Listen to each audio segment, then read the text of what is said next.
시청자 여러분, 오늘 제가 들려드릴 이야기는 1980년 브라질 리우데자네이루 파벨라에서 시작됩니다. 14세 소녀 마리아의 이야기인데요. 정말 가슴 아픈 사연입니다. 마리아는 그날도 비가 내리는 새벽, 폐결핵으로 고통받는 어머니를 돌보고 있었습니다. 좁은 방 한 칸에 가족 4명이 웅크리고 살았어요. 어머니는 계속 피 섞인 가래를 뱉으며 고열에 시달렸고 16세 누나는 이미 현실을 포기한 상태였습니다. 8세 남동생만이 순진하게 누나를 믿고 있었죠. 마리아는 어머니를 살리겠다는 일념으로 약국을 찾아갔습니다. 하지만 주머니에 든 동전 몇 개로는 아무것도 할 수 없었어요. 약사는 돈 없는 파벨라 소녀를 차갑게 쫓아냈습니다. 그때 검은 승용차가 나타났습니다. 파벨라의 갱단 두목 카를로스였어요. 모든 사람들이 그를 보며 고개를 숙였습니다. 카를로스는 마리아에게 두툼한 지폐 뭉치를 건네며 말했습니다. 아무 조건 없이 도와주겠다. 다만 내가 좀 더 크면 나한테 올 일이 있을지도 모르겠다. 마리아는 망설였지만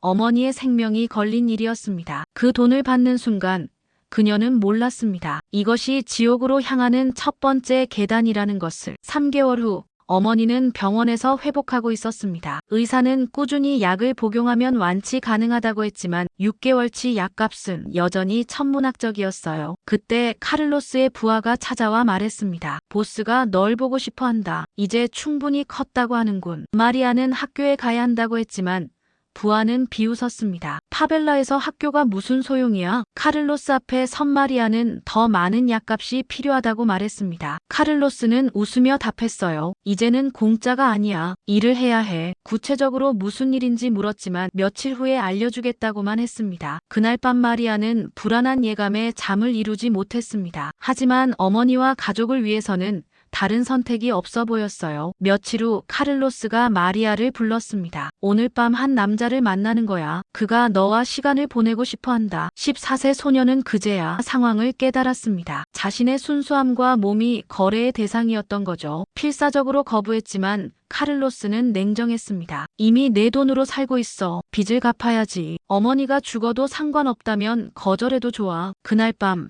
14세 마리아의 순수함은 영원히 사라졌습니다. 어머니를 살리려던 순수한 마음이 결국 자신을 파멸로 이끌었던 거예요. 파벨라의 구조적 폭력은 또 하나의 꽃봉오리를 짓밟아버렸습니다. 마리아는 파벨라 외곽의 매춘업소로 끌려갔습니다. 그곳에서 루시아를 만났어요. 6년 전부터 이 지옥에서 살아남은 24세 여성이었습니다. 루시아는 차가운 목소리로 말했습니다. 울지 마. 울면 더 아파. 그 말은 차가웠지만 동료를 향한 연민이 담겨 있었어요. 그녀도 한때는 마리아 같은 순수한 소녀였으니까요. 첫 번째 손님은 50대 사업가였습니다. 그는 어린 소녀를 보며 음흉한 미소를 지었죠. 마리아는 마지막까지 저항했지만 카를로스는 냉정하게 말했어요. 이미 늦었어. 어머니 생각을 해. 그날 밤 14세 소녀의 인생은 완전히 바뀌었습니다. 어머니를 살리려던 순수한 마음이 자신을 지옥으로 이끌었던 거죠. 하지만 마리아는 아직 몰랐습니다. 이 절망의 땅에서도 희망의 씨앗이 자랄 수 있다는 것을. 3개월이 지나면서 마리아는 이곳에서 살아남는 법을 배우기 시작했습니다. 루시아가 그녀의 스승이었어요. 감정을 죽이는 법, 폭력적인 손님들을 피하는 법, 그리고 무엇보다 마음을 어딘가에 숨겨두는 법을 가르쳤습니다. 여기서는 마음을 꺼내면 안 돼. 마음이 있으면 살 수 없어. 하지만 마리아는 완전히 무너지지 않았습니다. 매주 어머니께 보내는 약값이 그녀를 지탱하는 유일한 희망이었거든요. 가족이 보낸 편지에는 어머니가 많이 좋아졌다는 소식이 담겨 있었어요. 업소에는 여러 여성들이 있었습니다. 각자의 사연으로 이곳에 오게 된 사람들이죠. 서로를 경계하면서도 때로는 서로를 보호했습니다. 어느 날 술에 취한 손님이 한 여성을 폭행했을 때 다른 여성들이 나서서 막았어요. 그날 마리아는 깨달았습니다. 지옥 같은 곳에서도 사람들은 서로를 지킬 수 있다는 것을. 그리고 그것이 살아남는 진정한 방법이라는 것을요. 6개월 후 마리아에게 기적 같은 소식이 전해졌습니다. 어머니가 완전히 회복되었다는 거였어요. 동생이 직접 써서 보낸 편지에는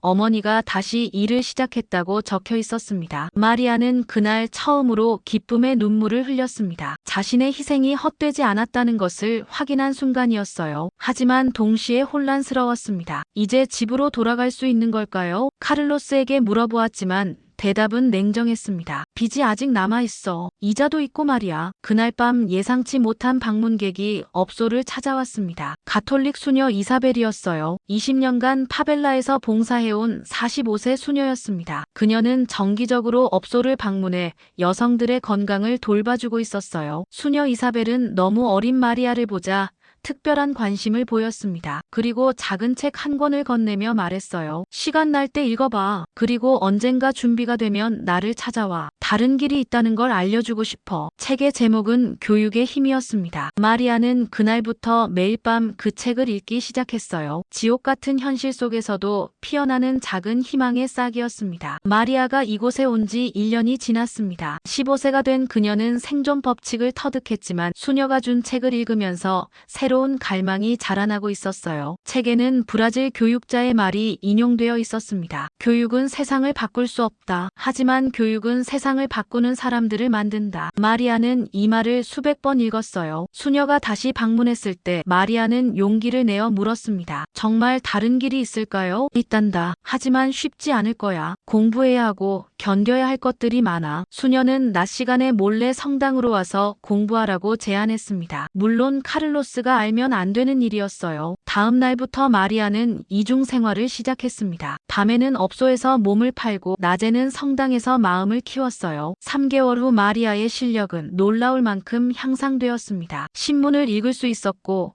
간단한 계산도 할 수 있었어요. 무엇보다 세상에 대한 이해가 깊어졌습니다. 어느 날 카를로스의 부하가 마리아의 행적을 의심하기 시작했습니다. 요즘 낮에 어디 가니? 자주 안 보이는데. 마리아는 그냥 산책한다고 했지만 부하는 의심스러워했어요. 위기를 감지한 마리아는 더욱 조심하기 시작했습니다. 그날 밤 업소에서 사건이 벌어졌습니다. 루시아가 마약에 취해 폭력적인 손님을 거부했던 거예요. 카를로스가 화를 내며 루시아를 때리려는 순간 15세 마리아가 나섰습니다. 멈춰요. 우리도 사람이에요. 모든 사람이 놀랐습니다. 소녀가 갱단 두목에게 대들고 있었거든요. 카를로스의 얼굴이 차갑게 굳었지만 놀랍게도 손을 내렸어요. 마리아에게는 특별한 무언가가 있었거든요. 그날 사건 이후 업소 분위기가 바뀌었습니다. 마리아의 용기가 다른 여성들에게 영감을 준 거였어요. 서로를 경계하던 관계에서 서로를 보호하는 관계로 변해갔습니다. 마리아는 은밀하게 다른 여성들에게도 글을 가르치기 시작했어요. 자신의 이름을 쓰는 법, 숫자, 계산하는 법을 알려줬습니다. 정말 내가 내 이름을 쓸 수 있을까? 한 여성이 물었을 때 마리아는 확신에 찬 목소리로 답했어요. 당연하죠. 당신도 할 수 있어요. 하지만 이런 변화를 카를로스가 계속 모를 수는 없었습니다. 카를로스가 업소의 변화를 눈치채기 시작했습니다. 여성들이 예전보다 당당해졌고 마리아를 중심으로 뭔가 결속이 생기고 있었어요. 부하가 마리아를 미행해서 성당까지 따라갔습니다. 그리고 그녀가 수녀와 함께 공부하는 모습을 목격했죠. 즉시 카를로스에게 보고했어요. 그날 밤 카를로스가 마리아를 불렀습니다. 성당 구경이 재미있더냐?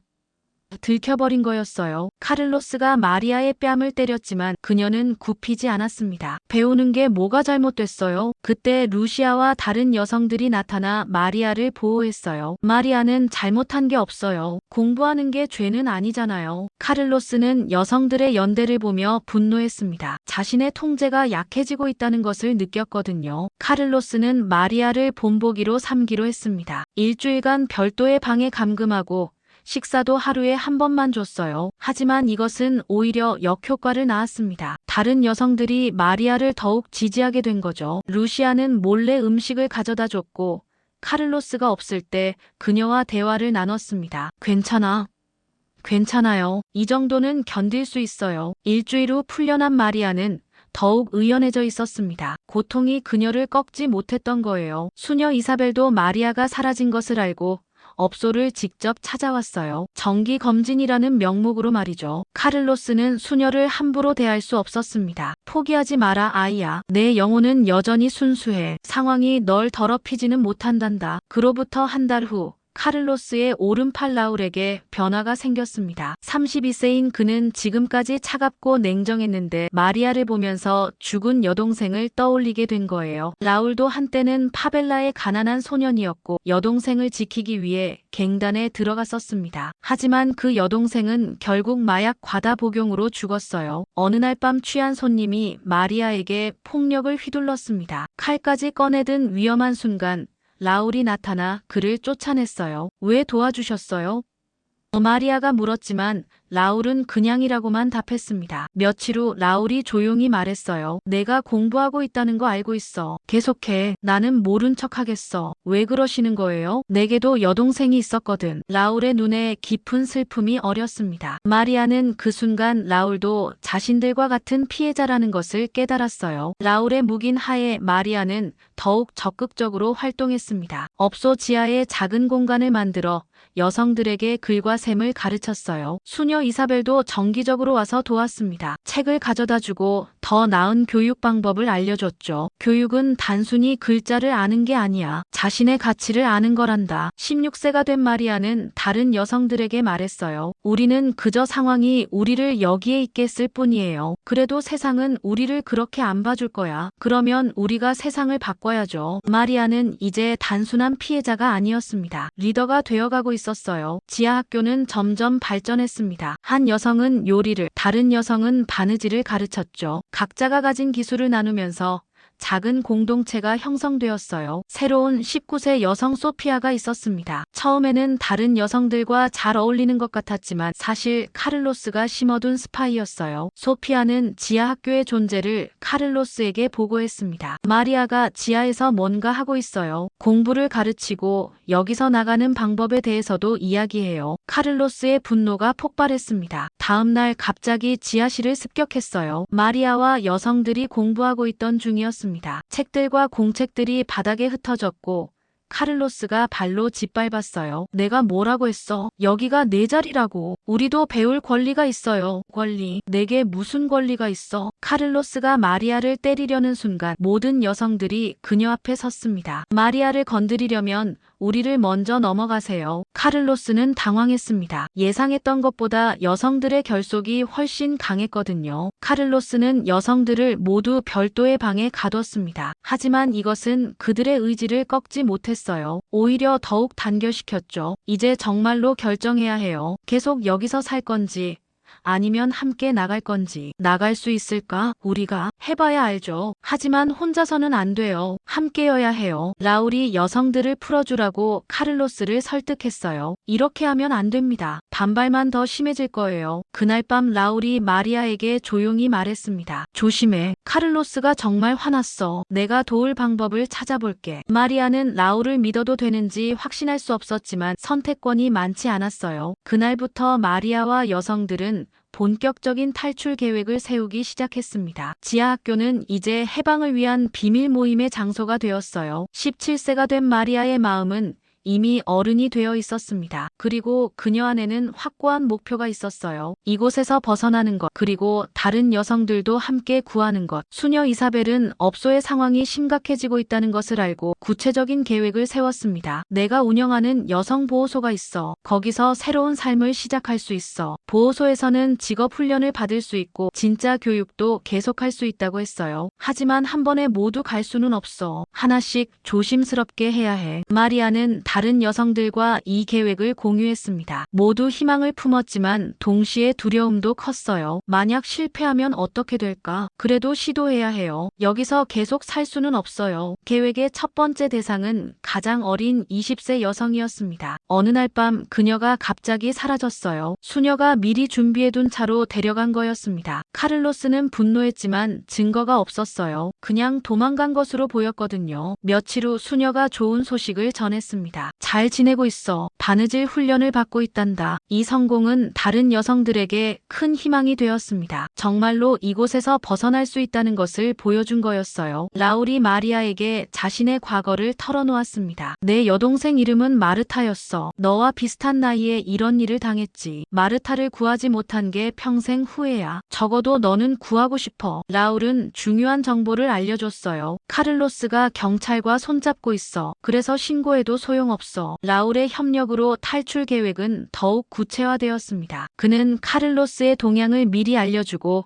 안전한 탈출 경로를 제공했어요. 이번에는 다른 여성이 탈출할 차례였습니다. 하지만 이번에는 문제가 생겼어요. 카를로스가 의심하기 시작한 거였습니다. 요즘 애들이 자꾸 사라지네. 두 번의 우연은 없어. 카를로스는 업소의 감시를 강화했지만 라울의 도움으로 무사히 탈출할 수 있었어요. 하지만 카를로스가 확신을 갖게 되었습니다. 분명히 누군가 도와주고 있어. 안에 배신자가 있다는 뜻이야. 카를로스는 남은 여성들을 한 명씩 신문하기 시작했습니다. 분위기가 점점 위험해졌어요. 카를로스의 의심은 결국 마리아에게 집중되었습니다. 정직하게 말해. 내가 뭔가 하고 있는 거 맞지? 마리아는 부인했지만 카를로스는 믿지 않았어요. 그녀를 고문하기 시작했습니다. 하지만 마리아는 끝까지 입을 열지 않았어요. 마지막으로 묻는다. 누가 애들을 빼돌리고 있어? 모르겠어요. 그때 라울이 나타나 말했습니다. 보스, 이제 그만하세요. 너무 심하게 하시는 것 같아서요. 카를로스는 라울의 개입을 이상하게 여겼지만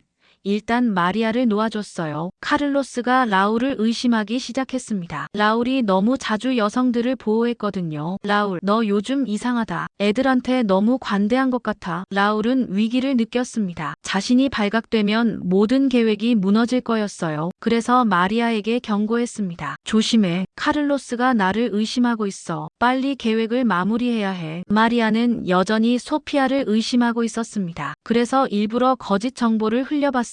내일 밤에 한 명이 더 도망갈 거야. 다음 날 카를로스가 그 여성을 감시했습니다. 마리아의 의심이 맞았던 거였어요. 소피아, 당신이 카를로스한테 고자질하고 있었구나. 소피아가 결국 정체를 드러냈습니다. 그래, 맞아. 난 카를로스 편이야. 왜? 우리 모두 같은 처지잖아. 같은 처지? 난 여기서 살 거야. 나가봤자 더 힘들어질 뿐이야. 마리아는 소피아를 설득하려 했지만 소용없었습니다. 소피아는 이미 포기한 사람이었어요. 이제 업소에는 마리아와 루시아, 그리고 한 명만 남았습니다. 소피아는 여전히 카를로스의 스파이였고요. 마리아는 최후의 탈출을 준비했습니다. 이번에는 모두 함께 나가야 했어요. 수녀 이사벨은 위험하다고 했지만 다른 방법이 없었어요. 수녀 이사벨은 파벨라의 다른 종교단체들과 연락을 취했습니다. 그들도 여성들의 해방에 동참하기로 했어요. 목사도 도움을 약속했습니다. 드디어 대규모 탈출 작전이 시작되려 하고 있었습니다. 탈출을 이틀 앞둔 밤,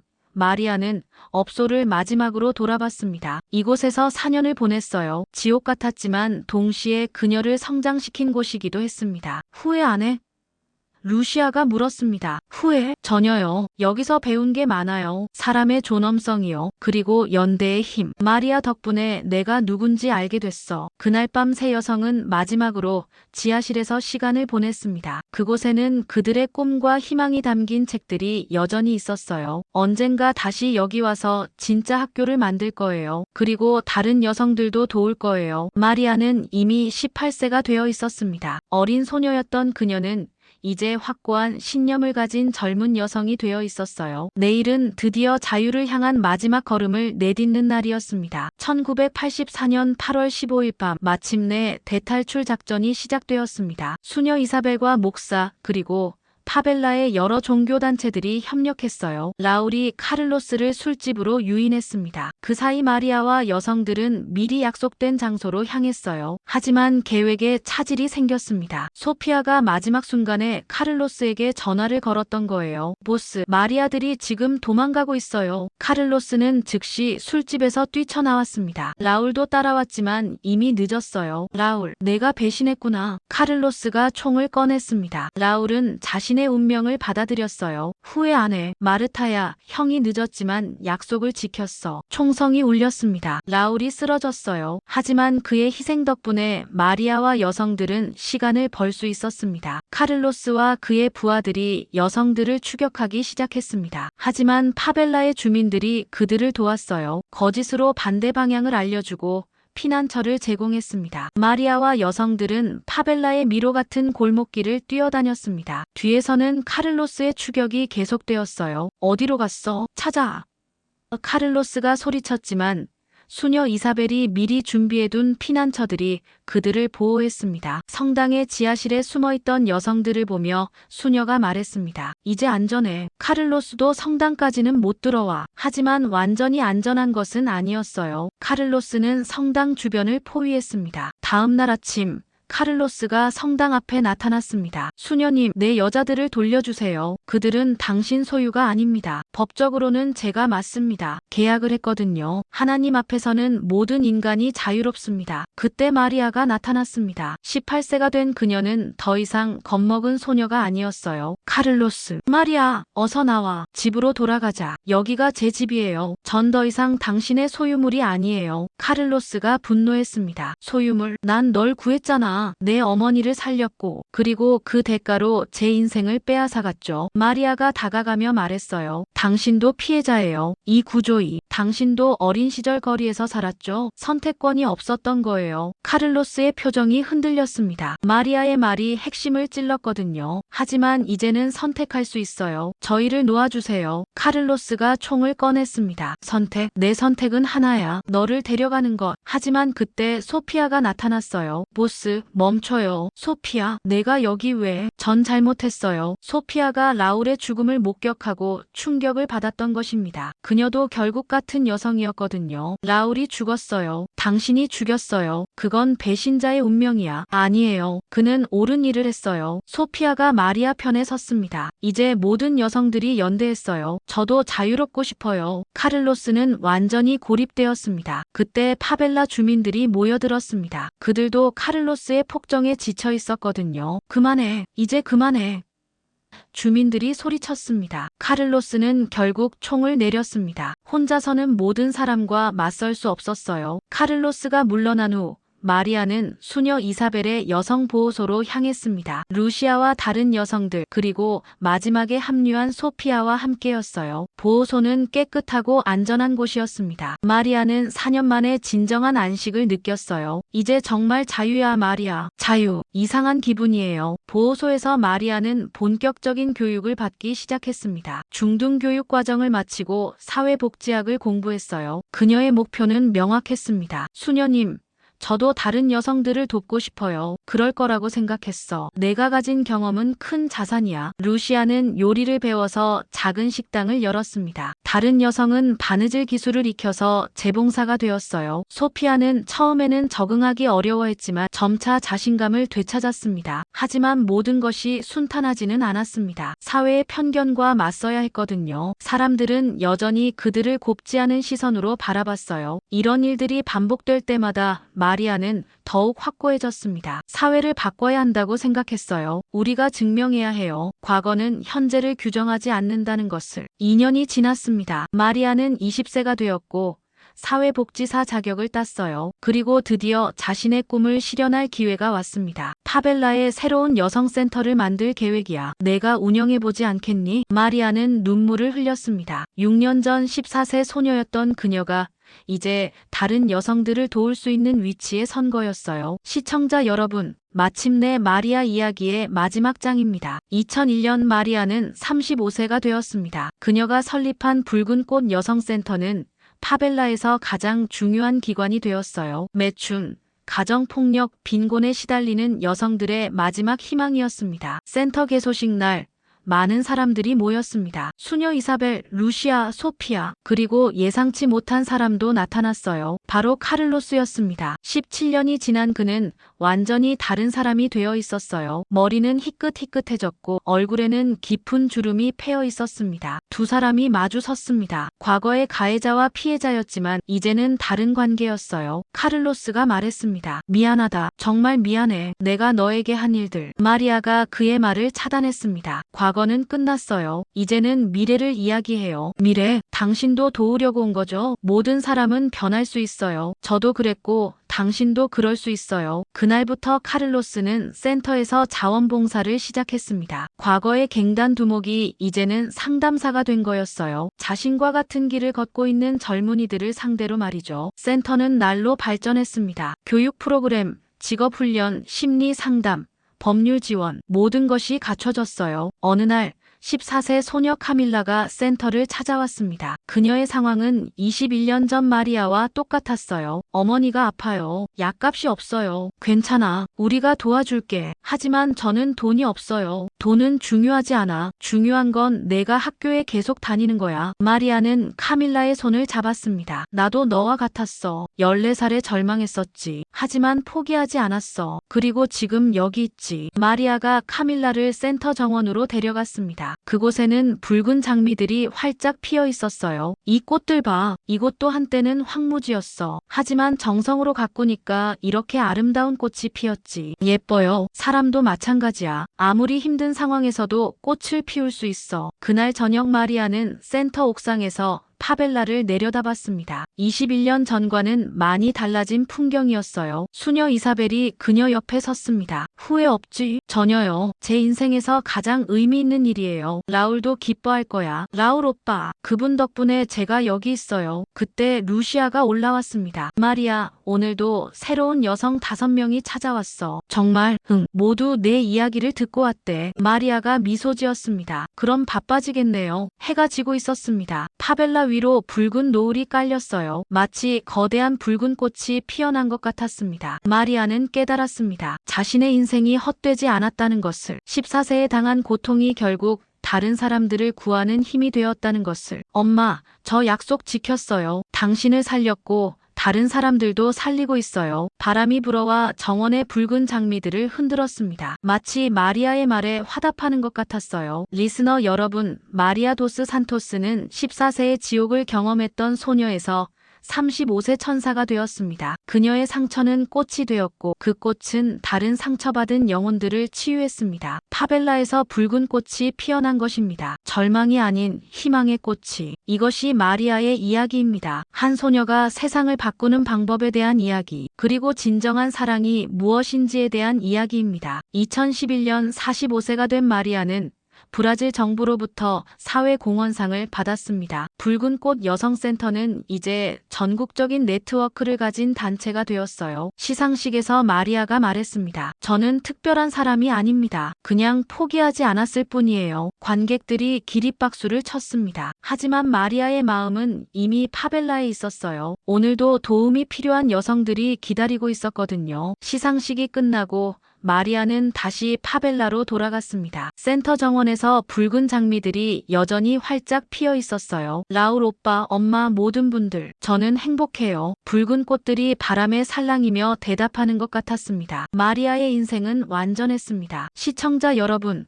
어떤 상처도 꽃이 될 수 있습니다. 이것이 오늘 제가 전해드린 마리아 도스 산토스의 이야기가 남기는 메시지입니다. 영상 내용이 좋았다면 구독, 좋아요, 알림 버튼 꼭 부탁드립니다.